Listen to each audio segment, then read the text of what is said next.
Hello, David Zaritsky for the Bond Experience. Welcome back.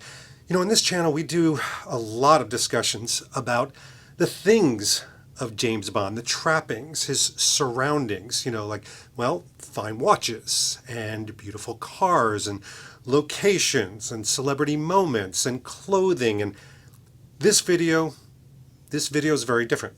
This is about the mindset of James Bond, some of the philosophies, some of the things that, frankly, for decades I've been emulating. Now, listen, there are parts of James Bond we are not going to emulate. The whole murder for breakfast, it just doesn't seem very digestible to a real person. That's James Bond.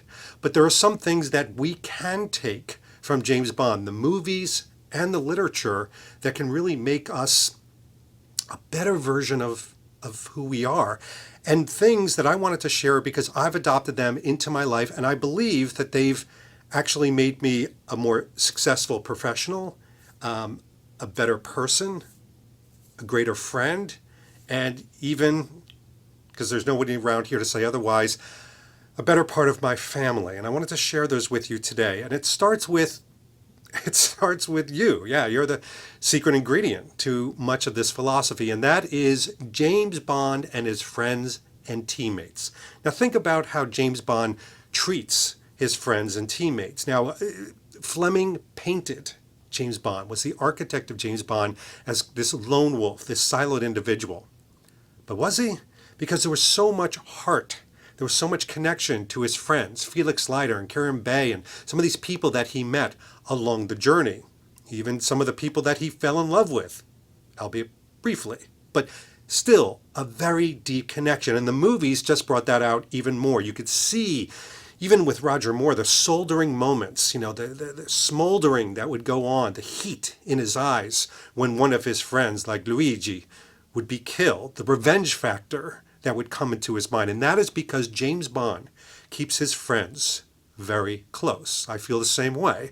And now there are friends and there are acquaintances and there are people that you know. And there's, I don't want to label. I hate labels. Let me put them in the compartment. Too many people do that nowadays. But true friends are the individuals that appreciate you for the small moments. Not the big moments, not things, not coattail moments, not because of big events or small events.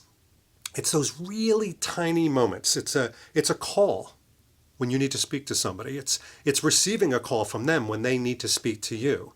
It's those little friend moments. It's having, yes, I know, crazy talk, a connection well beyond Bond. Can you enjoy a simple drink? Yeah, that's what I mean by friendships. And the wonderful thing about the Bond community is we have an opportunity to build those new friendships every day. And they, look at this, dink, dink, dink, that's a piece of glass. Dink, dink, that's computer. And yet we're still building a relationship. We have knocked down the walls of physicality and actually created relationships. And to Bond, that is a part of his strength. Especially in the Daniel Craig era, you could really see that his teammates have solidified the reasons why he wants to live life the way he lives it. It's because of his friends. It's because of his teams. Now, another part of Bond, from a philosophy standpoint, that I've adopted, and I've had to adopt this, not just because what I do for a living, but let's face it, we live in a pretty stressful world, don't we? I mean, there's a lot of things going on a daily basis, and people look to us, people look to you, people look to me as a leader to create a certain amount of calm. So this part of the mind philosophy is about stress and calm. Real story. Just the other day, I had a coworker say to me, you know what, David, it's amazing with all of the things that are going on in our industry and company, just trying to build a wonderful culture and build, the foundation of becoming very successful in our company. You remain very calm in the worst moments. And that's James Bond. I mean, I honestly, like when I was 32 years old as a young executive, I remember, watching Pierce Brosnan just in the face of adversity, just be very calm and cool while things were exploding around him. Now, I understand that that's a movie, but think about it. What I would think that Bond is thinking is, what are the real consequences of freaking out, of stressing out, of getting angry, of starting to talk smack, if you will, just gets you more stressed out. And then you attract people that are stressed out. You attract people that are trying to gravitate to that negativity. It's why I know, I'm not trying to be Tony Robbins. My hands are way too small. But it's the reason I try to be very positive on this channel, because I really do believe that positivity begets positivity. I have a couple people that say to me, you know what, I've been doing this blog and saying this, and I could be negative from time to time, but I see all this negative people coming because negativity begets negativity. It attracts it. It's like a magnet. But with stress in your life, one of the things that I do, and here's an exercise, and I guarantee if you got into the mindset of Bond, same thing, is think about the consequences of what's happening to you. So if somebody's yelling at you, can they give you a terminal disease? Probably not. Is that person that's giving you that angst, that client, that colleague, that situation, is it something that could make you lose your job? Well, sometimes, but 95% of the time it isn't. What's happening is we're taking that stress on and we're magnifying it. The same exact thing happens when people start to magnify and take on the burdens of the world. I see this happen all the time. Now, I get it. We're in a pandemic. There's a lot of things going on, politics and wars, and there's just a lot of stressors coming our way. Yes, you're human. You should empathize and sympathize with other individuals that aren't in your hemisphere, that aren't in the beautiful world that you live in. But here's the thing. If you take that on in a continual basis, 24/7, as now your new burden, guess what? You've got two now. You've got the burdens that you had when you woke up in the morning, and now you've got somebody else's. So make sure you don't become cold and calculating with what's happening in the world, but also take it in perspective. If there's something that you can do, great. And here's the other thing. If there isn't something that you can control, and it's out of your control, why are you stressing about it? It's out of your control. You've got to let it play out. The consequences of tomorrow may not be the true consequences. They may be your imagination stressing you out. This is how I deal with stress. It's why I can actually put a real legitimate smile on my face when, Rome is burning at work, or something's happening over here, or there's somebody upset in the Bond community. Relax. Be like Bond. Take those stressors and slough them off, because there's always, always going to be mayhem. It's not how you, it's not, as a matter of fact, how you connect to the stress. It's how you deal with it that really creates a Bond moment, or not. The other thing, and the last thing that I want to talk about, is arguably one of the most important. And here's the crazy thing. It connects to the other two, the teammate and the friends and the stress and the pressures and things like that. It's about living life to the fullest. And this sounds like a kumbaya moment, right? Everybody hold hands. No. All I'm saying is this. Look at Bond. Look at the literary Bond. Look at the way Fleming wrote him. Look at Bond in the movies. They're living life. What's the point of living if you can't feel alive? Isn't that what you said? I mean, these are quotes that we can embrace, because there are always going to be awful moments. And with those awful moments, you have to ride them through, right? You got to kind of do the rough course. But in those amazing moments that we have, the living life moments, breathe those in. Take the moment. I used to be the type of individual that I would go to dinner, or I'd be at an event, and my mind would start to wander, and my eyes would start to just not focus on where I was, and I'd start thinking about that next email I had to send, or how was I going to do this situation, or what was I going to respond to that person with, and I was not being in the moment. And that's not very Bond-like. Bond is here and in the moment. He's drinking it in. It's why he can smile and romance and live life and taste beautiful food and enjoy incredible clothes, because he can compartmentalize those amazing moments and slough off the awful ones, because the awful ones, they will be around the corner. What did Rocky say? This world isn't all gumdrops and rainbows. It's going to knock you down, but it's not how hard you can hit. It's how hard you can get hit and keep coming back for more. That's how winning is done. I'm sort of paraphrasing Rocky here, but you understand what I'm saying.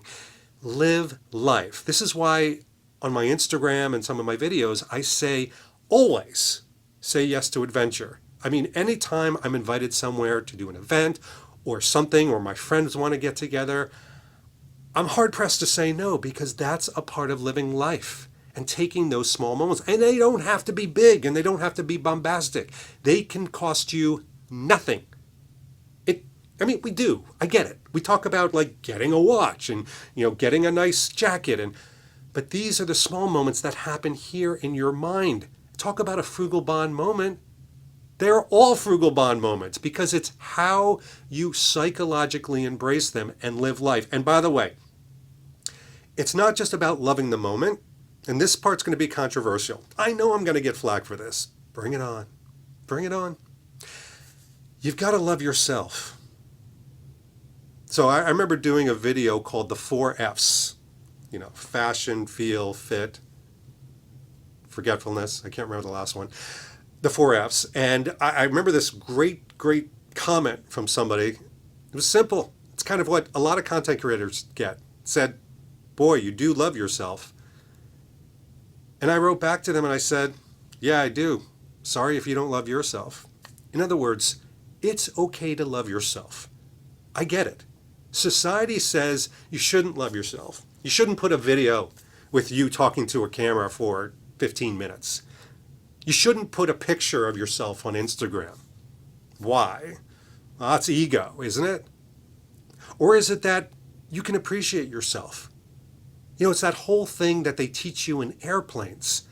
If the masks come down, help yourself before you help somebody else. And that's what Bond does.